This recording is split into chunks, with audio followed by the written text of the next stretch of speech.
రాజకీయ దురుద్దేశంతోనే కొందరు విమర్శలు చేస్తున్నారని జగిత్యాల ఎమ్మెల్యే సంజయ్ కుమార్ అన్నారు.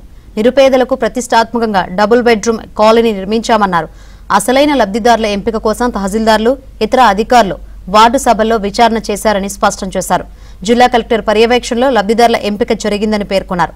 ప్రజలు ఆందోళన చెందవద్దని, మిగిలిన డబుల్ బెడ్రూమ్ ఇళ్లు అర్హులందరికీ అందజేస్తామని ఎమ్మెల్యే సంజయ్ కుమార్ చెప్పారు. ప్రతి చోట ఉన్నారు. అంచెలంచెలుగా ఇచ్చే కార్యక్రమం జరుగుతుంది.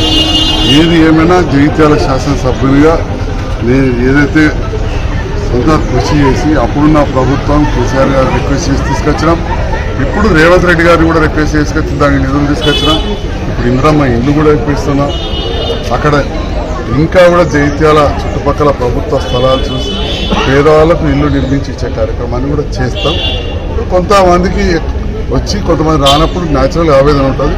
ఎలాంటి అవకతవకలు లేకుండా దాన్ని పూర్తిగా గత ప్రభుత్వాల్లో ఏదైతే 360 యాప్ ఉందో దాన్ని పరిశీలించడం జరిగింది.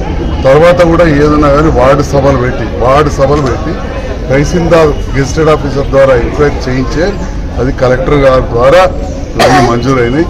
సో న్యాచురల్గా రాజకీయాలలో ఉన్న వాళ్ళు కొంతమంది ఇది రాజకీయ దురుద్దేశంతో నా దగ్గరికి వచ్చి అడగండి ఎమ్మెల్యేని వచ్చి పంపిస్తారు.